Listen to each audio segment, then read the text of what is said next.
What's up guys, Bosch here once again, and boy do I have a doozy of a story to tell you guys. So, 5 years ago in 2007 there was a terrorist attack in Glasgow in the UK, in Scotland, and a Jeep actually drove into the front of the Glasgow International Airport and exploded. Now this was huge news, it's all over the world. Like, it was only like 6 years after 9/11 and everyone was still a bit on edge, and just huge news. So, about a year before that, my parents, who manage the complex that we live in, they rent apartments to people for 6-month leases. We rented an apartment to a guy named Dr. Muhammad Hanif. Now, if that name rings a bell, you probably know the story already, or you know some of the story, but I'm going to tell it to you how we experienced it. So we rented this guy an apartment with his wife, and everything seemed pretty normal, you know, like he was a perfect tenant in terms of rent and keeping his place clean and all that sort of usual stuff when you rent an apartment. And anyway, we go back a year and this attack happens, and I left for work in the morning. I left about 7:15 in the morning. According to my parents, by about 7:30, the place was swarming with the Australian Federal Police, which is our version of the FBI. So they had a search warrant for this Muhammad Hanif's apartment, and it turns out about an hour before they rocked up at our place trying to get into the apartment, they arrested him at Brisbane Airport trying to flee the country. He was trying to take the first flight to India, and his story was that he was going to pick up his pregnant wife. But when you look inside his apartment, he left like half-eaten food in the sink, and clothes were drying on the balcony on a clothesline, and just like the place was just generally a mess. So like you can kind of deduce from that he was in a hurry. And I mean, I'll skip a little bit to the end here. In the end, they kind of did release him, and they didn't actually charge him with anything. But yeah, that's not the main part of the story. So obviously, with something as big as this, there's going to be a media storm, and this thing just brewed. It was ridiculous. There were media, just press, journalists, people with cameras just flocking to our complex. There were people everywhere.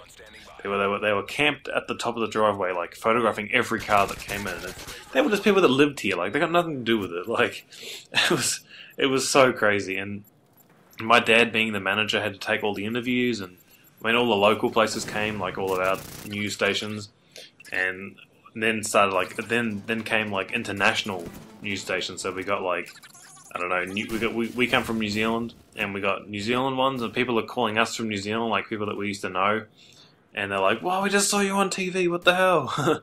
Going like mental over it, and it was crazy. And then we got things like, we got phone calls not in the middle of the night, but like maybe 11:30 at night from like the Chicago Tribune and the New York Times, and they wanted to interview my dad over the phone, and radio stations from the US and Canada, and British tabloids and stuff like that. It was just a mental time, and it was so like surreal, because we practically had a terrorist living upstairs, which is pretty scary in its own right, and then this just media storm. Like, we're just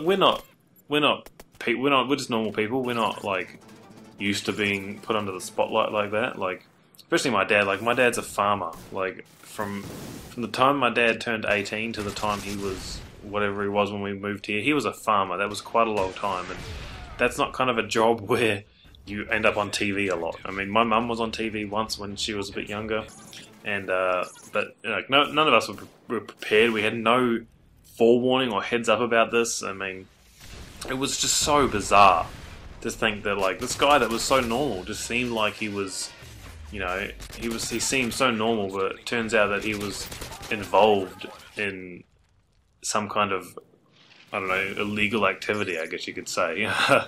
But yeah, like, they ended up releasing this guy. They didn't actually charge him. They had no evidence. They claimed that he gave a SIM card to his cousin before he left the country, in the UK, sorry. And, I mean, he probably did, but that's still not grounds for holding someone on terrorism. It did turn out that they found the SIM card at the scene of the terrorist attack, and the guy driving the Jeep was in fact the cousin. But, you know, they did release him, and to this day, I still think that there was something fishy going on. I mean, like I said, he left the place in a hurry. There was food, and there's actually like this really nice like Rolex, like pure gold Rolex watch, just like lying around. Like you don't leave those sort of things just A, lying around, and B, lying around when you're going somewhere. And yeah, it was crazy. But the craziest part of the story is now. A few days had gone by, it started to die down a little bit. There was still a few people hanging around. Police were coming in and out, searching for things and interviewing other tenants and things like that. And the British tabloids, I think it was News of the World, came back.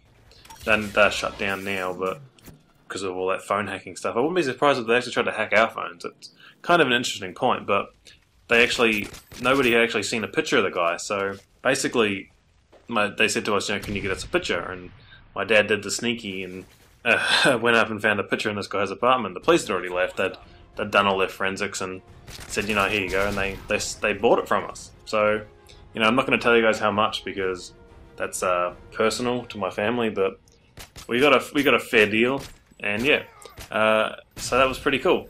I'll thank you guys for watching. Please leave a like if you enjoyed the video, and I will see you guys in the future.